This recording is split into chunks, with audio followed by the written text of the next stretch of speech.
സാറ്റിസ്ഫാക്ഷന്റെ അല്ല ഈ പറയുന്നത് ട്രാൻസ്ജെൻഡേഴ്സ് ആയതുകൊണ്ട് അവരോട് എന്തും ചെയ്യാം. അത് കാരണം പറയുന്ന ഇതാണല്ലോ, ഞാൻ ഹാപ്പി ആയില്ല എന്നായിരിക്കും കാരണം പറയുക, അല്ലെങ്കിൽ വേറെ എന്തെങ്കിലും കാരണം പറയും, ഓ നിങ്ങൾ ട്രാൻസ് അല്ലേ, നിങ്ങൾക്ക് ഇങ്ങനെയല്ലേ ഫിസിക്കൽ കണ്ടീഷൻ, അതുകൊണ്ട് തരുന്നില്ല എന്ന രീതിയിൽ പറഞ്ഞേക്കാം.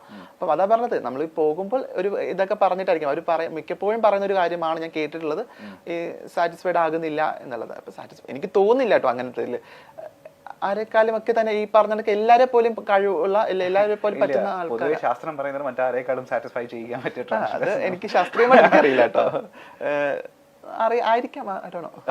അങ്ങനെ ഈ 7ാം ക്ലാസ്സിൽ പഠിക്കുമ്പോഴല്ലേ കൂട്ടമായിട്ട് വന്നിട്ട് നമ്മളെ ഫിസിക്കലി ഒരു 8ാം ക്ലാസ് ഒക്കെ പഠിക്കുന്ന സമയത്താണ് ക്ലാസ് മുറിയിൽ 8 സ്റ്റുഡൻസിനായിരുന്നു ഫിസിക്കലി ഒരു ഗ്യാങ് റേപ്പ് നേരിടേണ്ടി വന്നിട്ടുണ്ട്. അത് ക്ലാസ്മേറ്റ്സ് ആണോ ചെയ്തത്? ആ ക്ലാസ്മേറ്റ്സ് ആണ്. അപ്പൊ റിയാക്ട് ചെയ്തില്ലേ അപ്പൊ ആ സമയത്ത്? 8 പേരെ അടുത്ത് ഒരു മാൻ പവർ എന്നല്ല, നമുക്ക് പറ്റില്ല, ഒരു ഫിസിക്കൽ പവർ എനിക്ക് ഉണ്ടായിരുന്നില്ല അവരെ റിയാക്ട് ചെയ്യാൻ. കരയുന്നു, നിലവിളിക്കുന്നു, അതൊക്കെ എനിക്ക് നല്ല ഓർമ്മയുണ്ട്. ആ ദിവസം എനിക്ക് ഇപ്പോഴും ഓർമ്മയുണ്ട്. എൻ്റെ ബാഗൊക്കെ ഇങ്ങനെ തറയിൽ നിന്ന് വീഴുന്നതും എൻ്റെ ഡ്രസ്സ് ഇങ്ങനെ ഊരുന്നതൊക്കെ എനിക്ക് നല്ല ഓർമ്മയുണ്ട് ആ ദിവസം. ഞാൻ ഒരിടത്തും ആ വിദ്യാർത്ഥികളുടെ പേരൊന്നും പറയാൻ ഒരിക്കലും ആഗ്രഹിക്കുന്നില്ല. തെറ്റുകൾ ചെയ്യപ്പെട്ടിട്ടുണ്ട്, തിരുത്തപ്പെടുക തന്നെ ചെയ്യും എന്നാണ് ഞാൻ വിശ്വസിക്കുന്നത്. ക്ഷമയൊക്കെ ചോദിച്ചിട്ടുണ്ട് അതിന് ശേഷം, മീൻസ് ഇപ്പം ഒന്നില്ല, റീസെന്റ് അതൊക്കെ ക്ഷമ ചോദിച്ചിട്ടുണ്ട് ആൾക്കാർ. എങ്കിലും മറക്കാൻ പറ്റാത്തൊരു ദിവസം തന്നെയായിരുന്നു അതെന്നുള്ളതാണ്. ഇപ്പൊ ടീച്ചേഴ്സിന്റെ അടുത്ത് ചെന്ന് ഈ ഞാൻ അതിന് മുൻപ് തന്നെ ടീച്ചേഴ്സിന്റെ അടുത്ത് പല കാര്യങ്ങളും പറഞ്ഞപ്പോൾ എനിക്ക് പോസിറ്റീവ് സാധനം കിട്ടാത്തതുകൊണ്ട് തന്നെ ഞാൻ പറഞ്ഞിട്ടില്ല എന്നുള്ളതാണ്. ഈ ഇൻസിഡന്റിനെ പറ്റി പറഞ്ഞിട്ടില്ല. വീട്ടിലും പറഞ്ഞിട്ടില്ല. ഞാനൊരു 2 ആഴ്ചയോളം ഞാൻ ട്രോമയിലായിരുന്നു. ട്രോമ കാണിക്കാൻ പറ്റില്ലല്ലോ നമുക്ക് ഒരിക്കലും. പറയുന്നത് ഒരു 13-14 വയസ്സിലല്ലേ സംഭവിക്കുന്നത്. ഇപ്പൊ സ്കൂളിലൊക്കെ പോയിട്ട് അല്ലെങ്കിൽ ഒരു വേദികളിലൊക്കെ പോയിട്ട് പ്രസംഗിക്കുന്ന ആളല്ലേ, അപ്പം പറയാറുണ്ടോ അതായത് ടീച്ചേഴ്സിന്റെ ഈ? നിരന്തരം പറയാറുണ്ട് ഞാൻ ടീച്ചേഴ്സിന്. കാരണം നമുക്ക് ക്ലാസ് മുറിക്കകത്ത് ഭയങ്കര നാളത്തെ സൊസൈറ്റി ഉണ്ടാക്കാൻ പറ്റുന്നുള്ളത് വലിയ സത്യമാണ്. അപ്പോൾ ക്ലാസ് മുറിയിൽ ഇരിക്കുന്ന കുട്ടികളടുത്ത് പറഞ്ഞ് പഠിപ്പിക്കേണ്ടത് അധ്യാപകരാണ്. നമ്മൾ അധ്യാപകർക്ക് ഇത്തരം വിഷയങ്ങളെ പറ്റി ധാരണ ഇല്ല എന്നുള്ളതാണ് വേറൊരു സങ്കടം. നമ്മൾ ഇതിനൊക്കെ ഏറ്റവും യൂസ്ഫുൾ ആകുന്ന ഒരു കാര്യം സെക്സ് എഡ്യൂക്കേഷൻ കൊടുക്കുക എന്നുള്ളതാണ്. അത് വിദ്യാർത്ഥികൾക്ക് കൊടുക്കുന്നതിന് മുൻപ് അധ്യാപകർക്ക് കൊടുക്കണം എന്നുള്ളതാണ്. അധ്യാപകർക്ക് പറഞ്ഞു കൊടുക്കണം എന്താണ് എന്നുള്ളത്, എന്താണ് ഈ ബാഡ് ടച്ചും ഗുഡ് ടച്ചും, ഇല്ല എന്താണ് സെക്സ്, എന്താണ് ജെൻഡർ, സെക്ഷുവാലിറ്റി ഒക്കെ പറഞ്ഞ് പഠിപ്പിക്കണം. അങ്ങനെ പറഞ്ഞ് പഠിപ്പിക്കുകയാണെങ്കിൽ ഒരു പക്ഷെ തിരുത്തപ്പെടാം. എങ്കിലും അധ്യാപകർ മനസ്സിലാക്കേണ്ട ഒരു കാര്യമുണ്ട്, വിദ്യാർത്ഥികളാണ് അവര്, ആണല്ല പെണ്ണല്ല, അതിനപ്പുറത്തേക്ക് അവർ വിദ്യാർത്ഥികളാണ്, അവർ മനുഷ്യരാണ്. അവർക്ക് എന്തെങ്കിലും ഉപദ്രവം ഏൽക്കുമ്പോൾ അത് മറ്റുള്ളവരെ അതെങ്ങനെ റിയാക്ട് ചെയ്യണം എന്നുള്ള കൃത്യമായുള്ള ബോധം ഉണ്ടാവണം. അതിന് ജെൻഡർ നോക്കുന്നത് ഭയങ്കര ബുദ്ധിമുട്ടാണ്. ഇത് എനിക്ക് മാത്രം സംഭവിച്ച വിഷയങ്ങളൊന്നും അല്ല, പലർക്കും സംഭവിച്ചിട്ടുണ്ട് എന്നുള്ളതാണ്. ഞാൻ ചോദിക്കട്ടെ, ഇപ്പോൾ നമ്മളിപ്പോൾ കുറച്ച് ഫെമിനിൻ ആയിട്ടുള്ള ഒരു നടത്തം ഉണ്ടെങ്കിൽ, അല്ലെങ്കിൽ ഫെമിനിൻ ആയിട്ട് നമ്മൾ സംസാരിക്കുന്നുണ്ടെങ്കിൽ, ഈ പറയുന്ന നാട്ടുകാർ ആയിട്ടുള്ള കുറെ വൃത്തികെട്ടന്മാരെ നമ്മളെ ചൂഷണം ചെയ്യാൻ താല്പര്യമുണ്ട്, സാധ്യതയുണ്ട്. ബസ്സിൽ പോകുന്ന സമയത്ത് അല്ലെങ്കിൽ ഒറ്റപ്പെട്ട് നിൽക്കുന്ന സമയത്തൊക്കെ ഈ പറയുന്ന ഒരു മോശം അപ്രോച്ച് ഉണ്ടാവാൻ ചാൻസ് ഉണ്ട്. ഈ മോശം അപ്രോച്ച് വരുന്ന സമയത്തൊക്കെ ഈ 14 വയസ്സിന് ശേഷം എങ്ങനെ അതിനെയൊക്കെ തരണം ചെയ്തിട്ടുള്ളത്? അപ്പോൾ ഇതില് ഒരു ചെറിയൊരു ഇതെന്നുള്ളത്, ഫെമിനൻ ആയിരിക്കുന്ന എല്ലാവരും ട്രാൻസ്ജെൻഡേഴ്സ് ആകില്ല, പല ടൈപ്പ്. പക്ഷെ ഫെമിനുള്ള ആൾക്കാർക്കൊക്കെ ഫിസിക്കലി ഇത് സെയിം സിറ്റുവേഷൻ ബസ്സിൽ പോകുന്ന സമയത്തൊക്കെ ഉണ്ടാവും. ഞാൻ സോഷ്യൽ മനുഷ്യനായിരുന്നില്ല ആ സമയത്ത്. ഞാൻ വീട് അത് നടന്നു പോകുന്നത്. അപ്പൊ എനിക്ക് ഈ ബസ്സിൽ ഞാൻ ആദ്യമായിട്ട് കയറുന്നത് ഐ തിങ്ക് ഒരു +2 പഠിക്കുന്ന സമയത്താണ് തോന്നുന്നു. എനിക്ക് അതിന് മുന്നേ ഞാൻ ബസ്സിൽ കയറിയിട്ടില്ല. ഞാൻ വിവാഹങ്ങളിൽ, മരണങ്ങളിൽ, പൊതുചടങ്ങുകളിൽ, പബ്ലിക് കൂടുന്ന ഗ്യാതറിംഗ് സ്പേസുകളിലൊന്നും പങ്കെടുക്കില്ല. പ്രത്യേകിച്ച് ഫാമിലി ഗ്യാതറിംഗിലൊന്നും പങ്കെടുക്കില്ല. പങ്കെടുത്ത ഞാനാകും അവിടുത്തെ ഒരു വലിയ ടോപ്പിക് എന്നുള്ളത് നല്ല ബോധമുണ്ട്. അപ്പം കളിയാക്കാനും ആൾക്കാർക്കൊക്കെ എന്തെങ്കിലുമൊക്കെ ചെയ്യാൻ. പക്ഷെ എന്ന് പറഞ്ഞ് എനിക്ക് അങ്ങനത്തെ മോശം അനുഭവം ഇല്ലായില്ല. എങ്കിലും ഈ പോകുന്ന ഇടങ്ങളിൽ സെക്ഷുവലി ഉള്ള ഒരു ടോക്ക് ഇല്ലെങ്കിൽ സെക്ഷുവലി ആയിട്ടുള്ള ഒരു അപ്രോച്ച് ഒക്കെ ഉണ്ടായിട്ടുണ്ട്. അതൊക്കെ കുട്ടിയല്ലേ, അപ്പം നമുക്ക് കുട്ടിയാകുമ്പോൾ ഓടാനും ചാടാനൊക്കെ കുറച്ചുകൂടി ഇതുണ്ട്. അപ്പം റിയാക്ട് ചെയ്യാനുള്ള പവറൊന്നും ഇല്ല. ആ സിറ്റുവേഷനെ ഒന്ന് സ്കിപ്പ് ചെയ്ത് വിടും എന്നുള്ളത്. ഒരിടത്തും ഒരു പരാതിയും പറയാത്ത ആൾക്കാരാ.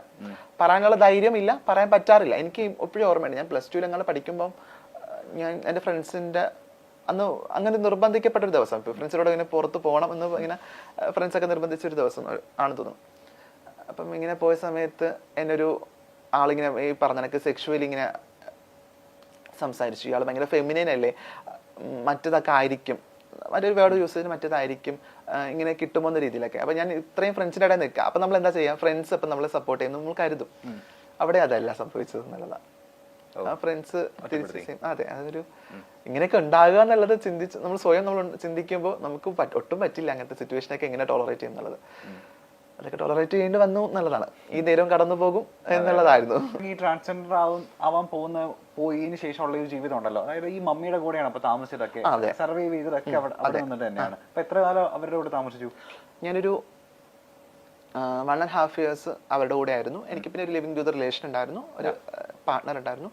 ഒരു പാർട്ട്ണറോടൊപ്പം ഒരു 2-2.5 വർഷം ജീവിച്ചു. നിലവിൽ ഐ എം സിംഗിൾ. ഞാൻ ഒറ്റയ്ക്ക് ഇൻഡിപെൻഡന്റ് ആയിട്ട് ജീവിക്കുന്നു. ഇപ്പം എനിക്കൊരു ഫാമിലിയൊക്കെ ഉണ്ട്, ചൂസിങ് ഫാമിലിയൊക്കെ ഉണ്ട്. എനിക്കിപ്പോൾ ഞാനൊരു ഫ്രണ്ട് സർക്കിളിനകത്ത് ജീവിക്കും, ഭയങ്കര കംഫർട്ടബിളാണ്. ഈ ഫ്രണ്ട് സർക്കിളിന്റെ കാര്യം പറയുമ്പോഴേ എപ്പോഴൊക്കെ കണ്ടിട്ടുണ്ട് അപ്പോഴൊക്കെ നമ്മളുടെ കൂടെ ഒരാളുണ്ടായിരിക്കും. ശ്രുതി സിത്താരയായിട്ടപ്പോ ഇത്രയും സൗഹൃദം വരുന്നത്? ഞാൻ ശ്രുതി വളരെ, ഞാൻ തുടക്ക സമയത്ത് ഞാൻ പറഞ്ഞ ശ്യാമയുടെ കൂടെ താമസിക്കുന്ന സമയത്ത് തന്നെ ഞാൻ ശ്രുതിയായിട്ട് അപ്പൊ കാണുന്നുണ്ട്. ഞങ്ങളപ്പം ഒരു കൂട്ടൊന്നുമില്ല, ഞങ്ങൾ രണ്ട് വ്യൂ പോയിന്റ് ഒക്കെ ഉള്ള ആൾക്കാരായിരുന്നു. അപ്പം പിന്നെ പതിയെ ഞങ്ങൾ ഭയങ്കര ഫ്രണ്ട്സായി. ഇപ്പൊ നല്ല ഫ്രണ്ട്സാണ്. ഇപ്പൊ ഞങ്ങളൊരു 4 പേര് അടങ്ങുന്ന ഒരു ഗ്യാങ് ഒക്കെയാണ്. ഞാൻ, ശ്രുതി, ദയ, സാദിയ എന്ന് പറയുന്ന. അപ്പൊ നമ്മൾ ഒരാൾ അറിയുന്ന ആൾക്കാരാണെങ്കിൽ 4 പേരും അവർ അറിയും എന്നുള്ളതാണ്. കാരണം നമ്മൾ എല്ലാ ഇടങ്ങളിലും 4 പേരെയും സംസാരിക്കുന്ന, അല്ലെങ്കിൽ ഇപ്പൊ സ്റ്റാറ്റസ് ഒക്കെ നോക്കിയാൽ ഒരാളെ മാത്രം ഒരുമിച്ചായിരിക്കും, കൂട്ടായിരിക്കും. അങ്ങനെ 2023 ഭയങ്കര കിടിലം വർഷമാവട്ടെ. അതിന് മുൻപായിട്ട് ഞാൻ ഇനി കുറച്ച് ആൾക്കാരുടെ പേര് പറയാൻ പോവാണ്. എനിക്ക് തോന്നുന്നു സമീപകാലങ്ങളിൽ ചിലപ്പോൾ അവരായിട്ട് അസോസിയേറ്റ് ചെയ്യാൻ ചിലപ്പോൾ ഭാഗ്യം ഉണ്ടാവുമായിരിക്കും. ഈ പേര് പറയുന്ന സമയത്ത് അവരെ പറ്റിയിട്ടുള്ള താങ്കളുടെ അഭിപ്രായം എന്താന്ന് അറിയാൻ താല്പര്യമുണ്ട് എനിക്ക്. പേര് പറയട്ടെ. ജേർണലിസം പഠിച്ചുകൊണ്ട് തന്നെ എല്ലാ ദിവസവും ഈ പറഞ്ഞ ന്യൂസ് ഒക്കെ കാണാനും പത്രം വായിക്കാനൊക്കെ സമയം കണ്ടെത്താറുണ്ടല്ലോ? കുഴപ്പമില്ല, ഞാൻ ഫോൺ ഭയങ്കര യൂസ് ആണ് അതിലൊക്കെ. ഓക്കെ. ന്യൂസ് വായിക്കുന്ന അല്ലെങ്കിൽ ഫോൺ ഉപയോഗിക്കുന്ന ന്യൂസ് ഹാൻഡിലൊക്കെ ഡെയിലി പറയുന്ന പോലെ ചുമ്മാ ഒന്ന് കണ്ടുപിടിക്കുന്ന ആളാണെന്നുണ്ടെങ്കിൽ ഇവരുടെയൊക്കെ പേര് എന്തായാലും അറിഞ്ഞിരിക്കണം. അപ്പോൾ ഇവരെ പറ്റി പറയുന്ന പോലെ അഭിപ്രായം ഒന്ന് പറഞ്ഞാൽ മതി. ഓക്കെ. നമ്മളുടെ കാഴ്ചപ്പാട് ഭയങ്കര കാഴ്ചപ്പാടുള്ള വ്യക്തിയാണെന്നാണല്ലോ എല്ലാവരും പൊതുവെ പറയപ്പെടുന്നത്. ആദ്യത്തെ ആൾ ഈ പറയുന്ന പോലെ അഖിൽ മാരാർ ഈ സമീപകാലത്ത് ഭയങ്കര ചർച്ച നേടിയ ഒരാളാണ്. എന്താ അഖിൽ മാരാറിനെ പറ്റിയിട്ടുള്ള അഭിപ്രായം എന്താ?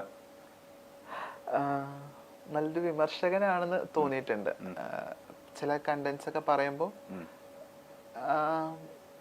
അങ്ങനെ ഭയങ്കര കുറ്റം പറയാനായിട്ട് തോന്നിയിട്ടില്ല. പിന്നെ പുള്ളിയുടെ പൊതുവിൽ ഉള്ള, പുള്ളി ഭയങ്കര ക്യൂർ ഫ്രണ്ട്ലി ആണെന്ന് തോന്നുന്നില്ല. അങ്ങനെ എനിക്ക് അറിയില്ല ഭയങ്കര ക്യൂർ ഫ്രണ്ട്ലി ആണ് അല്ലെങ്കിൽ അങ്ങനത്തെ ഒരു മനുഷ്യനാണെന്ന് തോന്നാറില്ല.